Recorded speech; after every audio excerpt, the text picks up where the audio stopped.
in tempi concentrati. Rispetto anche all'incontro di oggi, rispetto a quello che ci siamo detti e rispetto all'ultima tornata elettorale per il Veneto delle regionali e per Anna Maria delle amministrative, che cosa può essere, si è illuminata qualche lampadina rispetto forse a qualcosa che è stato sbagliato, che forse magari andrebbe un attimo ripensato, però ecco, telegraficamente. Sì, no, telegraficamente io credo che l'errore sia stato quello che c'è stato, non cambiava nulla, perché la forza del centrodestra nel Veneto e la forza delle candidature di Zaia, che si sta dimostrando molto meno bravo di quello che loro stessi pensavano, ma che comunque all'epoca aveva una ottima immagine, comunque non sarebbe cambiato molto secondo me, però l'errore è stato quello di pensare ancora una volta, e anche questo i nostri relatori l'hanno già fatto capire prima, di pensare che bastasse una candidatura a 2 mesi dalle elezioni per dare un messaggio a un certo mondo. Cioè Bortolussi era il messaggio alla piccola e media impresa, perché lui era un sindacalista, è un sindacalista degli artigiani e dei piccoli imprenditori.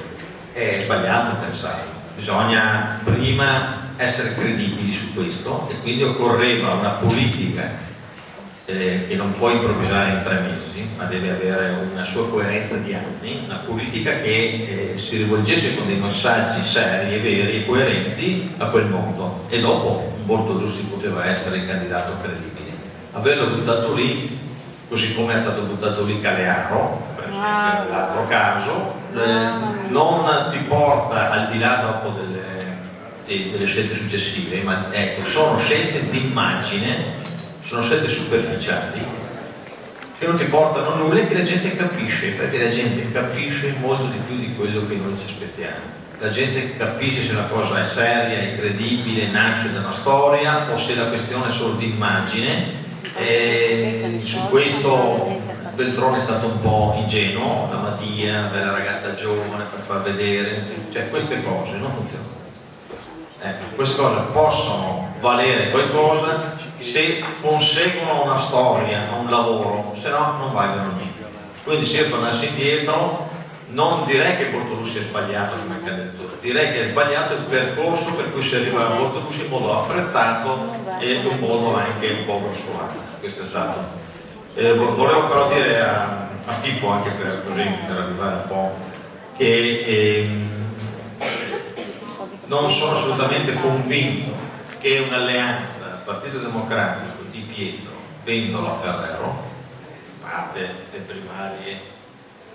che ho il terrore di pensare come andrebbero a finire, ma sia quello che gli italiani si aspettano e ci dia qualche possibilità di vittoria. Secondo me perdiamo e perdiamo la gara in questo modo. Io credo che il dare segnale di una ricostituzione, dico in modo provocatorio, del Partito Comunista in altra forma, e lo dice uno che viene dall'IS, quindi da quella storia, sarebbe un errore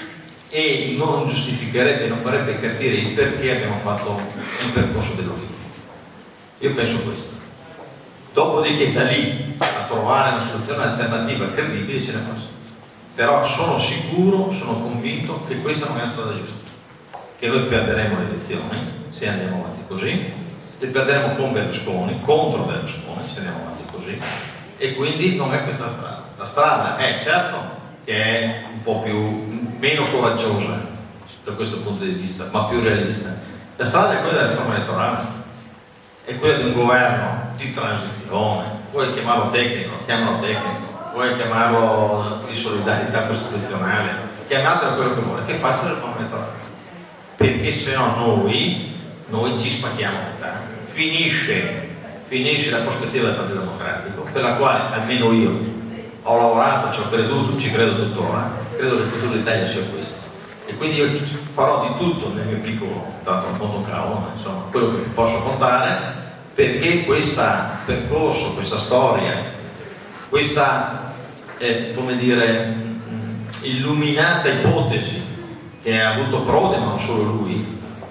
che ci ha portato dall'Ulivo dal 95-96 fino a qua, e che semmai si è concretizzata tardivamente rispetto a quelle che erano le aspettative e le attese dell'Italia, io farò di tutto perché questa storia, questo percorso rimangano e anzi si sviluppano e anzi si evolvono e anzi riprendono un cammino che fosse stato eccessivamente